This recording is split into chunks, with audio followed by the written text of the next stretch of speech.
Querido general de ejército Raúl Castro Ruz, líder de la Revolución Cubana. Mi abrazo también para el presidente Lasso, que estoy seguro que pronto estará ya recuperado. Queridas diputadas, queridos diputados, las sesiones de la actual legislatura que hoy clausuramos tienen una enorme importancia. Aquí hemos aprobado el Código de las Familias, una norma indispensable para la sociedad cubana que en septiembre será llevada a referendo para que se pronuncie por ella el pueblo, el soberano. Ese solo hecho hace ya trascendente el momento.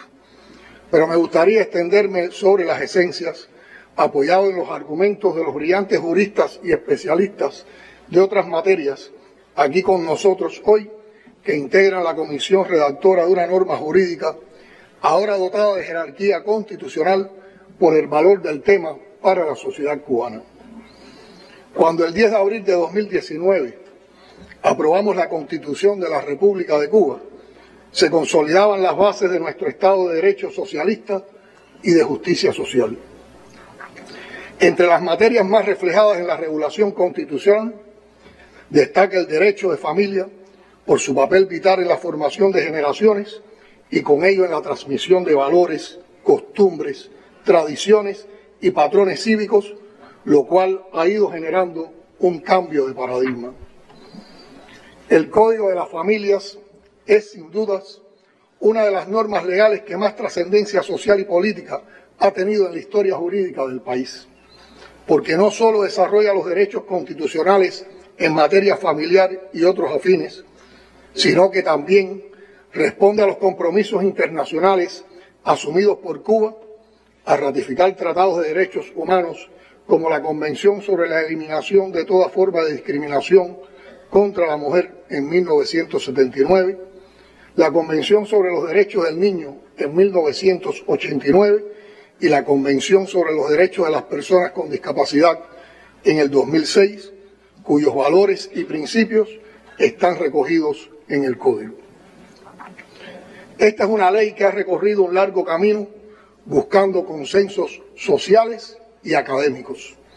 Su construcción ha supuesto la coexistencia de saberes aportados desde distintas ciencias.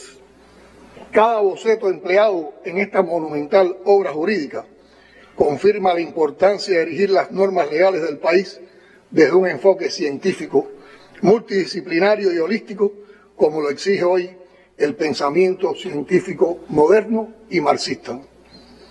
Para develar el rostro de esta norma, no solo ha sido necesario el cincel y el martillo que aporta la academia, expresado a través de la consulta especializada desarrollada durante los meses de septiembre y octubre del pasado año. En ese rostro está la savia popular de la nación. En tanto se recoge el sentir de miles de cubanas y cubanos que en ocasión de la consulta popular expresaron su apoyo o sencillamente su diverso parecer acerca de cada una de las instituciones que recoge su articulado.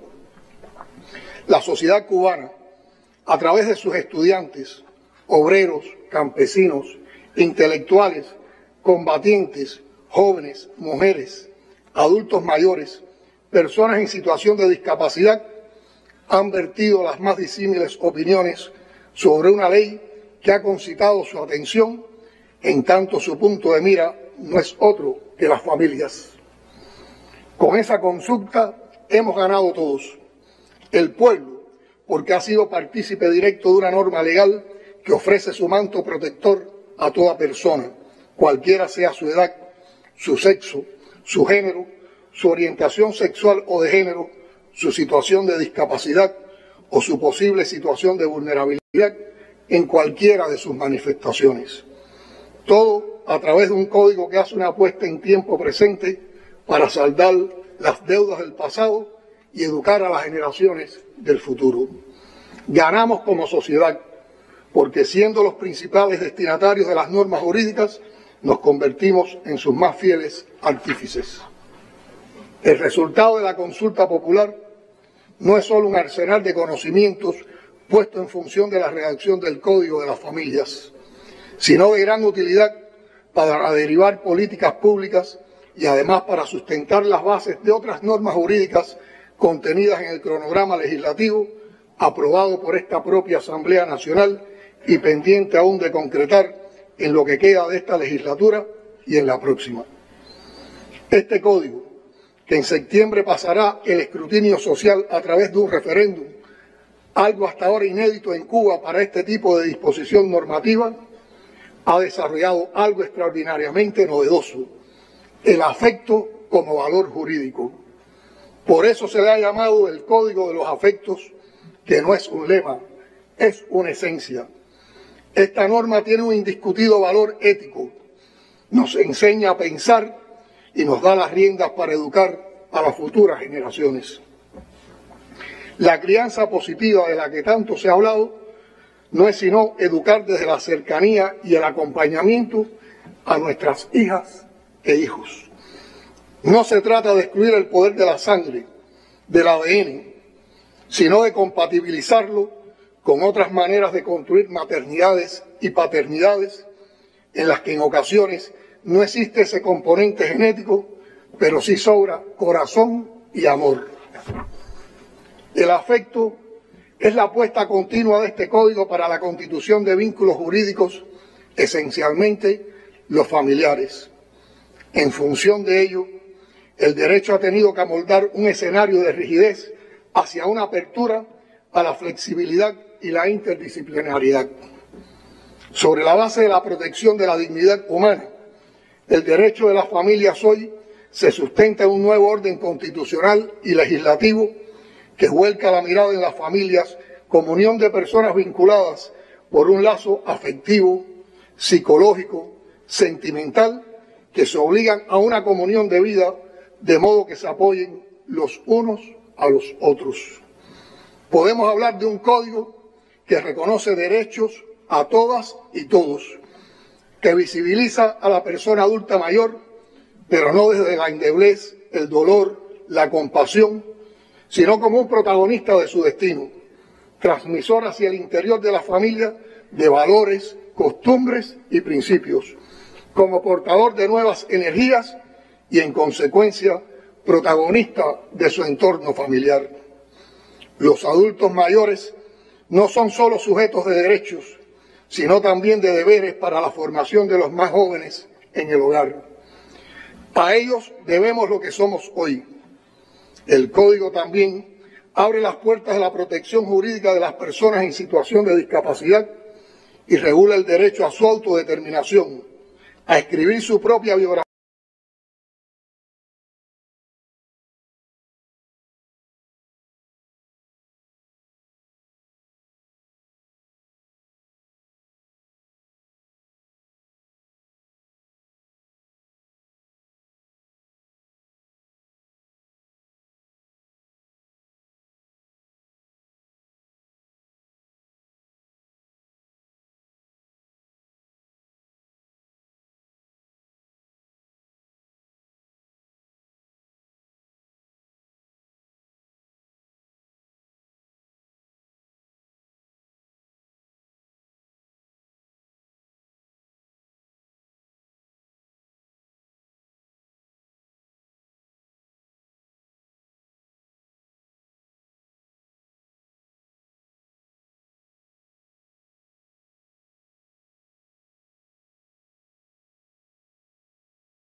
De la responsabilidad parental deja a un lado una mirada patriarcal y estereotipada que no se aviene hoy con el pluralismo familiar.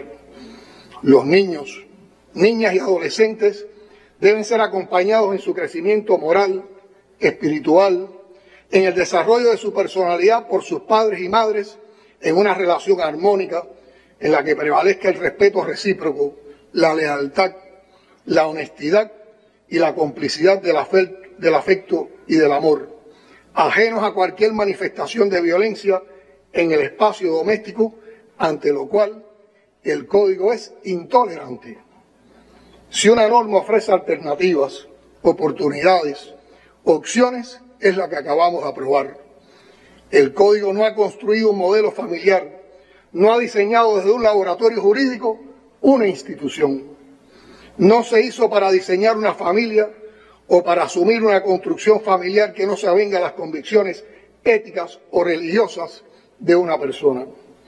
Tampoco busca la tolerancia, sino el respeto. Esa es la palabra clave: respeto a los derechos de las personas en razón del libre desarrollo de la personalidad y el derecho a constituir una familia, consagrados ambos en la Constitución de 2019. El Código que aprobamos sienta las bases de un derecho familiar más democrático, más solidario, pero también mucho más responsable. Es cierto que se da autonomía y poder de decisión a las personas para casarse o no, para escoger su pareja, sea del mismo o diferente sexo, para determinar el régimen económico del matrimonio, para formar o no una unión de hecho, delegar o no ante situaciones excepcionales y en los límites de la ley el ejercicio de la responsabilidad parental a favor de terceros, para determinar de común acuerdo el orden de los apellidos de hijas e hijos, el número de estos y el momento en que se desea tenerlos, para prever herramientas de autoprotección de las personas ante situaciones de discapacidad sobrevinientes, pero en esa misma medida se establecen las cuotas de responsabilidad, de manera que se ubican en el equilibrio de la balanza que significa la justicia, la autonomía y la responsabilidad. No se trata solo de dar, sino de entregar. Ese es uno de los mensajes que nos transmite el Código. No hay precedentes en nuestra geografía hemisférica, tanto continental como insular, de un código de igual naturaleza que haya tenido la legitimidad democrática que éste posee. Se ha hecho pacientemente y el número de versiones explica su dilatado trayecto, pero ha valido la pena. Hoy nuestra sociedad socialista se fortalece. Contamos con una norma jurídica de vanguardia que será referente para futuras reformas en este ámbito, dentro y fuera de las fronteras de nuestro continente, y que a la vez sirve de ejemplo para las futuras normas legales que dan continuidad al proceso legislativo cubano. No hay mejor ocasión que esta para expresar y rendir un merecido homenaje, tal y como saluda en la parte expositiva del Código, con la fuerza de la justeza y la virtud, al pensamiento de nuestra querida y eterna presidenta de la Federación de Mujeres Cubanas, Vilma Espín, incansable luchadora por los derechos de la mujer, la inclusión social y la protección de niñas, niños y adolescentes en su empeño denodado por lograr justicia social y mejoramiento humano.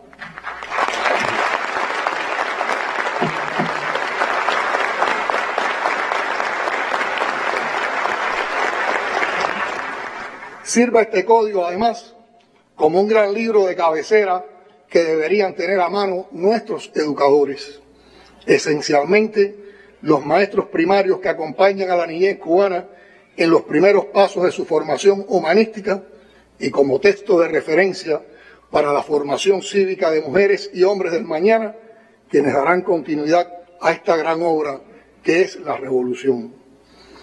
Cada familia es un camino particular, único, irrepetible, como irrepetible es cada persona.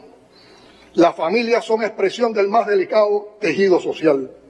De ellas venimos, en ellas nos formamos, allí recibimos los más altos valores y principios con los cuales nos educamos.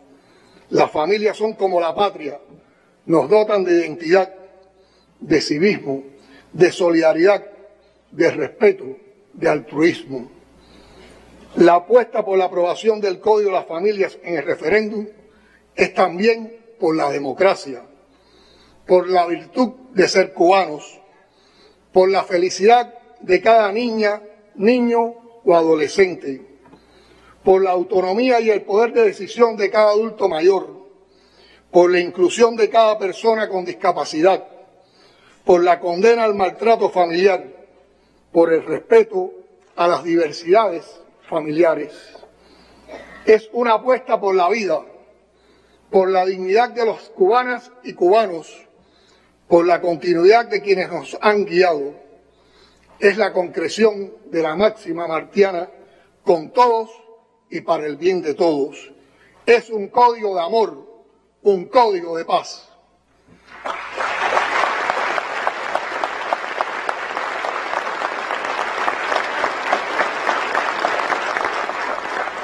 Por todas estas razones, que en el camino de su elaboración nos enseñaron a mirarnos y conocernos mejor a nosotros mismos, como individuos y como sociedad, me siento conmovido y orgulloso a convocar a nuestro pueblo a decir sí por el Código de las Familias.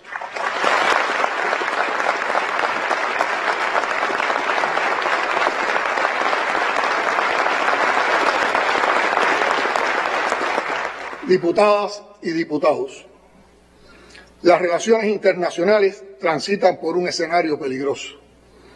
El costo lo sufren ya millones de personas.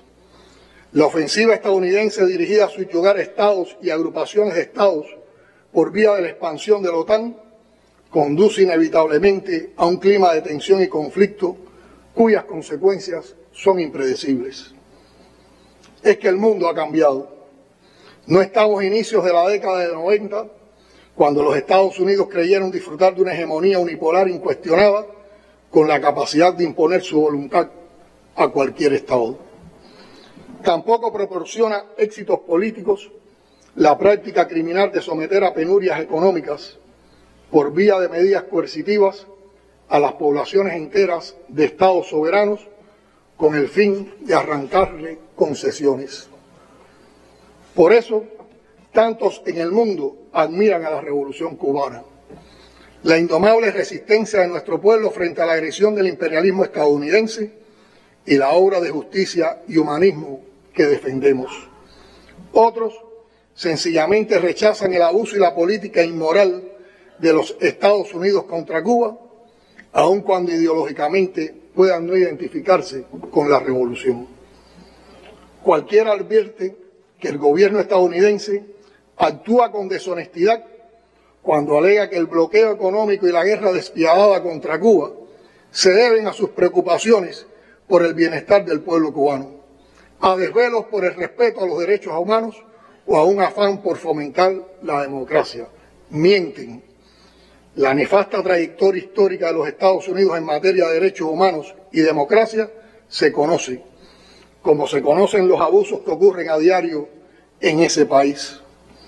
Los pueblos tienen cada vez más clara conciencia sobre la complicidad y la responsabilidad directa del gobierno de los Estados Unidos en los crímenes más atroces que se han cometido en este hemisferio por parte de fuerzas represivas entrenadas y educadas en escuelas militares estadounidenses y subordinadas a los servicios especiales e incluso a las embajadas de ese país en varias naciones de Latinoamérica. Existen registros históricos que lo demuestran.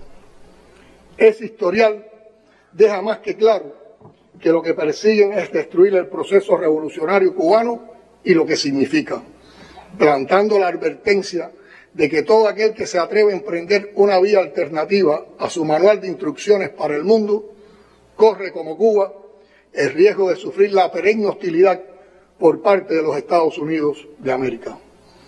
Eso explica la agresividad contra Cuba, Venezuela y Nicaragua, el golpe de Estado contra Bolivia en 2019 y otros golpes sufridos en América Latina y el Caribe. Es el motivo de las presiones y amenazas ejercidas sobre muchos gobiernos, no solo de Latinoamérica y el Caribe, sino también en otras partes, para evitar que cumplan con los justos reclamos y expectativas de sus pueblos. Es la razón de las exclusiones en la fracasada cumbre hemisférica celebrada en Los Ángeles, California, el pasado mes de junio. En aquel escenario, la conducta selectiva y excluyente de los Estados Unidos se convirtió en un boomerang. Lejos de aislar a Cuba y otros países, la cumbre terminó mostrando el aislamiento de la política estadounidense hacia el hemisferio. La pauta de los debates la marcaron los pronunciamientos de rechazo a las exclusiones, el reclamo de que se ponga fin al bloqueo económico contra Cuba y los cuestionamientos a la OEA, en particular a su actual secretario general. Sesionó también en Los Ángeles una cumbre de los pueblos, una verdadera cumbre, evento paralelo de representación popular con la participación de muchas fuerzas progresistas, así como de grupos sociales, comunitarios y gremiales. Fueron allí a reclamar sus derechos, a defender la paz, a demandar que se ponga fin a las injusticias de un orden económico y político injusto que privilegia a las élites corporativas y al gran capital transnacional a costa de las mayorías y de la explotación sin límites del medio ambiente. Volviendo a la agresividad contra nuestro país, el Departamento de Estado de los Estados Unidos no tiene manera ni fundamentos para argumentar la designación de Cuba como Estado que patrocina el terrorismo. No hay político o funcionario del gobierno estadounidense que pueda sostener honestamente esa acusación. Nadie ha podido presentar una evidencia creíble que ampare tal calumnia. Las consecuencias de tal designación son marcadamente nocivas para una pequeña nación como la nuestra.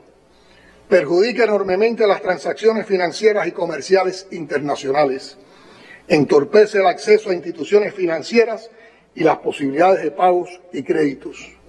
Impone un estigma sobre nuestras entidades e instituciones a las que les resulta en extremo difícil interactuar, incluso con entidades extranjeras con las que durante años han sostenido relaciones productivas.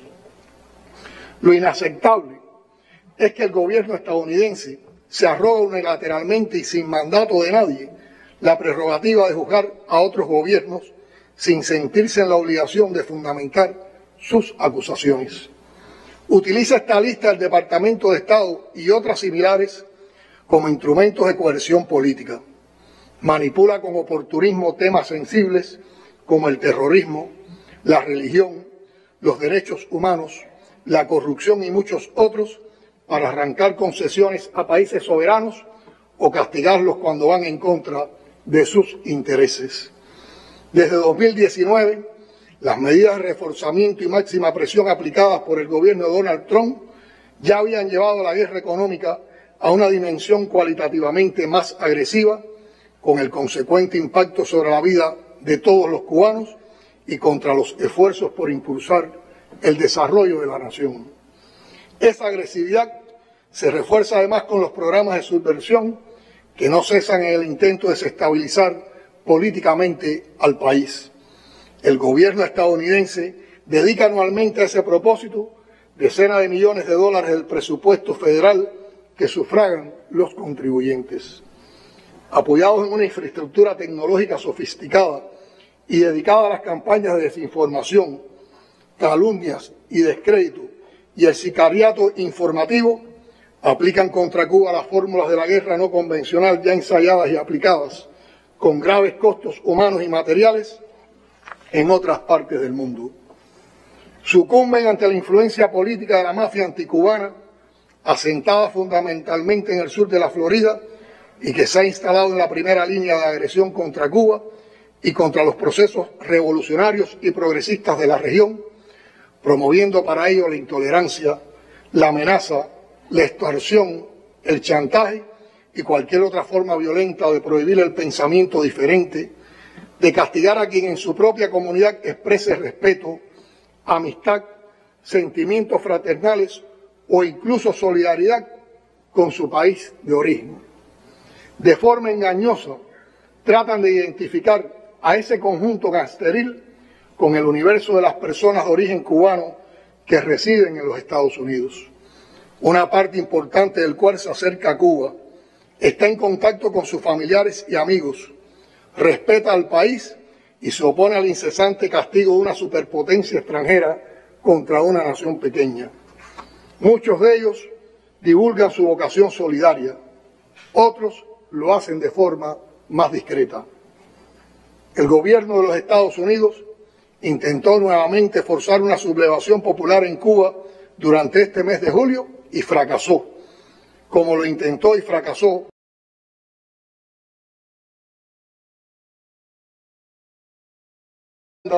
anclada en poderosas plataformas digitales con la activa participación de altos funcionarios.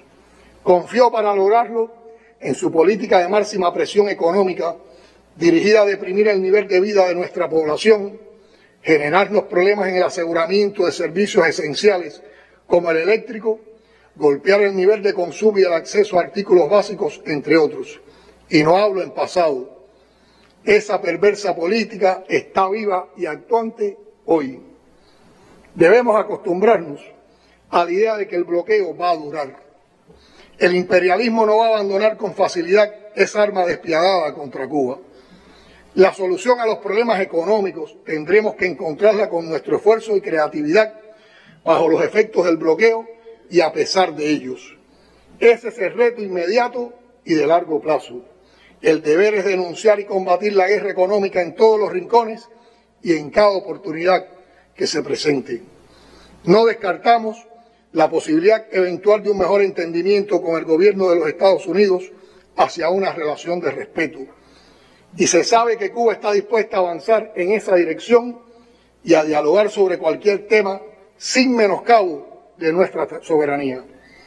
Seguiremos promoviendo y facilitando los lazos más amplios posibles con los numerosos sectores de ese país que tienen la disposición de acercarse a Cuba. Incluimos entre ellos a los estadounidenses o residentes en los Estados Unidos que son de origen cubano. Estamos convencidos de que hay beneficios mutuos en el intercambio entre las dos naciones, a pesar de las grandes diferencias. La trayectoria de Cuba en el desarrollo de sus relaciones exteriores demuestra que el fomento de la paz, la cooperación y la solidaridad son características definitorias de nuestra proyección internacional. Lo hemos demostrado en nuestra región latinoamericana y caribeña y también en otras latitudes. No tenemos el poder de cambiar la lógica imperial, pero no renunciamos desde nuestra lógica antiimperialista y socialista a la construcción socialista, porque es el único camino hacia la mayor justicia social posible. Lo más fácil sería entregarnos y dejar que se destruyan todos los sueños por los que tantas generaciones han luchado y resistido. Lo más sencillo sería vender el país como lo hicieron tantos gobiernos neoliberales de esta propia región. Nuestra lógica socialista es humanista, contraria a las exclusiones.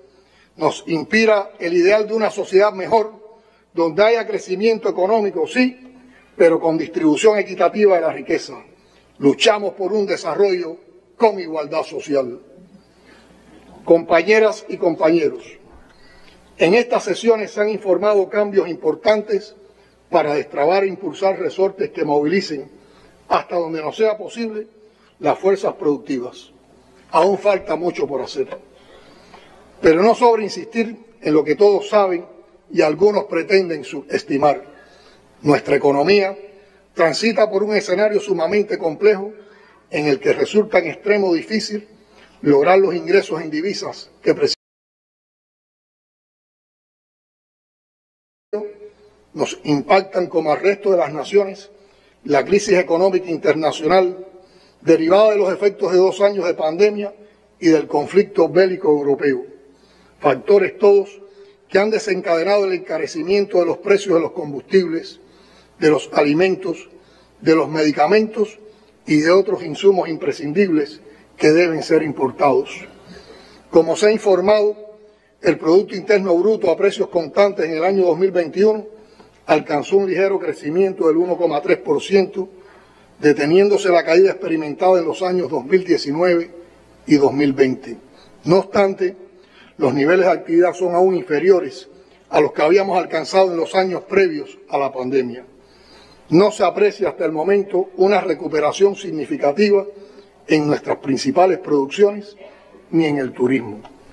Con los bajos niveles de divisa de los que hemos podido disponer, se realiza un permanente esfuerzo para asegurar un nivel de productos y servicios básicos a la población y atender de manera priorizada a las personas y comunidades en situaciones de vulnerabilidad.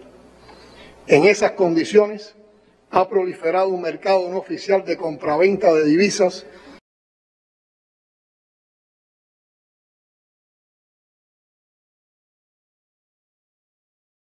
que va a venir a resolver nuestros problemas. El control que hemos alcanzado de la COVID es un paso fundamental para la recuperación de la economía y nos permite avanzar en la implementación de un conjunto de medidas que se han elaborado tomando en cuenta los estados de opinión de la población y los criterios de científicos y expertos en estos temas. En el último año hemos recorrido todo el país para tocar de cerca los problemas y hemos sostenido encuentros con los más diversos sectores, durante los cuales, más que hablar, escuchamos. A eso se suma la revisión de cientos de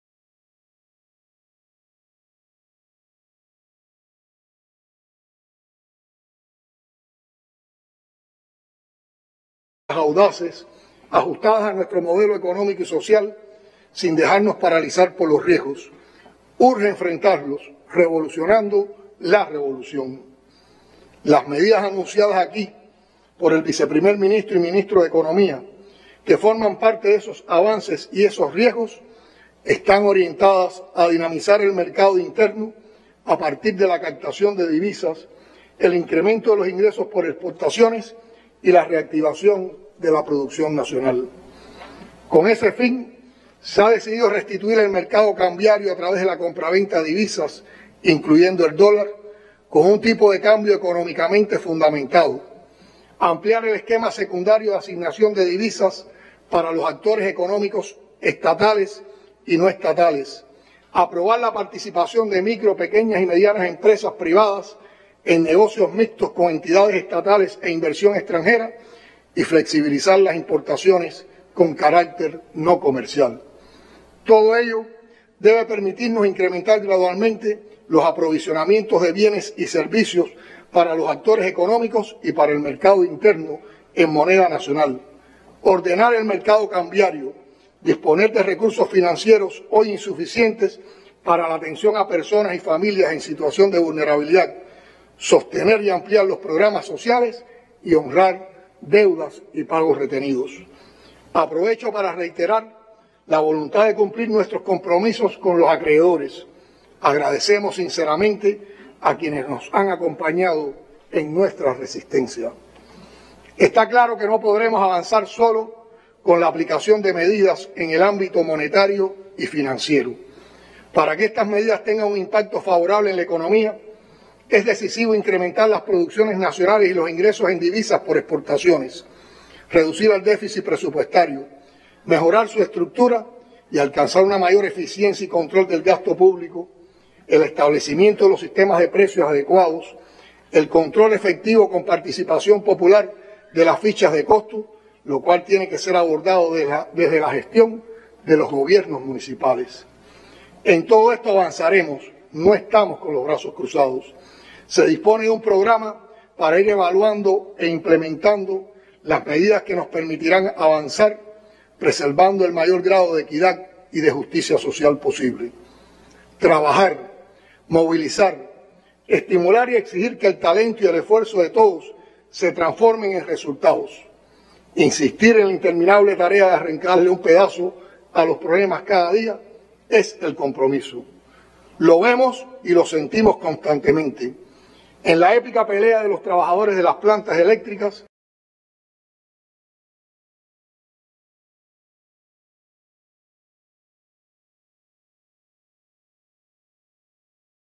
primeros planos el esfuerzo de los trabajadores del sector, es mi deber aclarar que todavía quedan días difíciles por delante. Lo que no puede faltar, junto con el reconocimiento al esfuerzo, es la información oportuna y útil a la población, la verdad, la explicación sincera y la planificación que solo se puede garantizar con previsión son aspectos decisivos, como lo será siempre el ahorro solidario y responsable por parte de nuestra población. Les puedo garantizar que se está trabajando sin descanso por remontar cada dificultad, sea fruto del bloqueo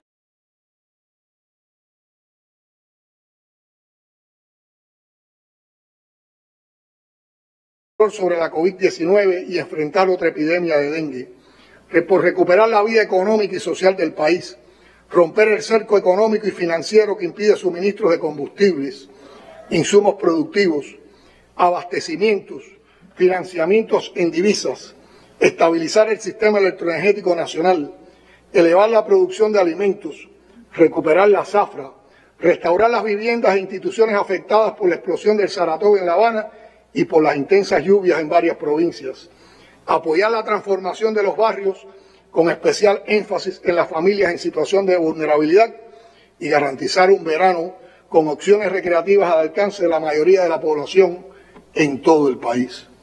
Por supuesto que esa lista de tareas que en lo inmediato define las prioridades no es lo único que ocupa al partido y al gobierno.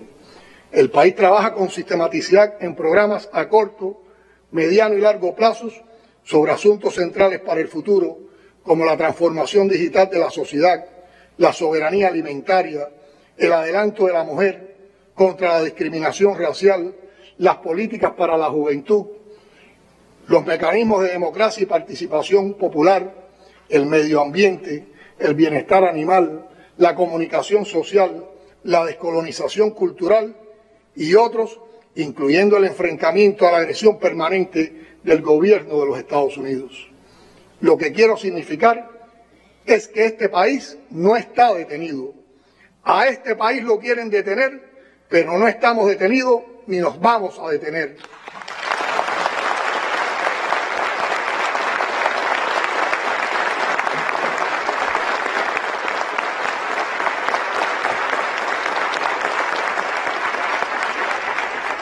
Nuestra alternativa está clara y nunca será la rendición. Ni nos rendimos ni nos dejaremos vencer.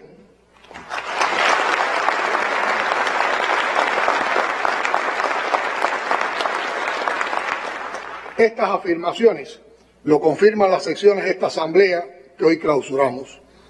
No solo por lo que discutimos y aprobamos esta vez, sino por la mayor conexión que sentimos con los problemas en los municipios, en los barrios, en las comunidades, que tienen un protagonismo todavía insuficiente, pero ya visible en lo que se dice y en lo que se hace.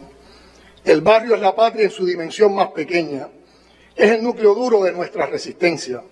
Ahí se ha librado la pelea cotidiana contra el bloqueo a golpe de apoyo y solidaridad entre vecinos. Pero ahí también se han acumulado los problemas derivados de ese cerco brutal de 63 años y de nuestras debilidades en la administración para sortear el cerco.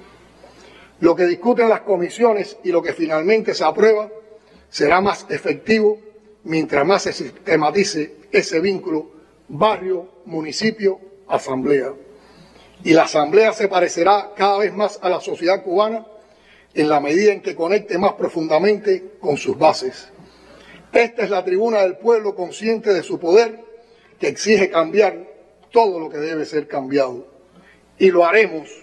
Somos un archipiélago rodeado de agua, pero eso no significa que podamos vivir libres de los duros impactos del mundo, profundamente desigual e injusto. La apelación a la ciencia y a la innovación como instrumentos de la dirección colectiva nos aporta claves valiosas, pero no basta con hacer uso de ellas. Hay que ajustarlas a las reales condiciones en las que tiene que desenvolverse nuestra voluntad de avanzar. Compañeras y compañeros, en pocos días estaremos celebrando el aniversario 69 del asalto a los cuarteles Moncada de Santiago de Cuba y Carlos Manuel de Céspedes de Bayamo. La fecha, siempre inspiradora, será otra oportunidad para reflexionar y asomarnos desde el presente y desde la historia al horizonte que nos debemos como premio por tanto esfuerzo y heroísmo, por tanta nobleza y creatividad. En un reciente recorrido por Mayabeque, hablé de este pueblo tremendo, de este pueblo lindo, que cuando quiere, quiere de verdad, que se distingue por sus sentimientos y su estoicismo y que no volverá nunca más a ser esclavo y por eso defiende la revolución con todas sus energías. Precisé entonces que como servidores de ese pueblo y como nos enseñaron Fidel, Raúl y la historia desde 1868 hasta nuestros días, nuestro deber es hacer que la revolución avance y evitar que la revolución se equivoque. Esa es nuestra pelea en la que esperamos que todos ustedes nos acompañen. Por Cuba, por su historia y su presente, seguimos inspirados y decididos a pelear hasta la victoria siempre. Patria o muerte, venceremos.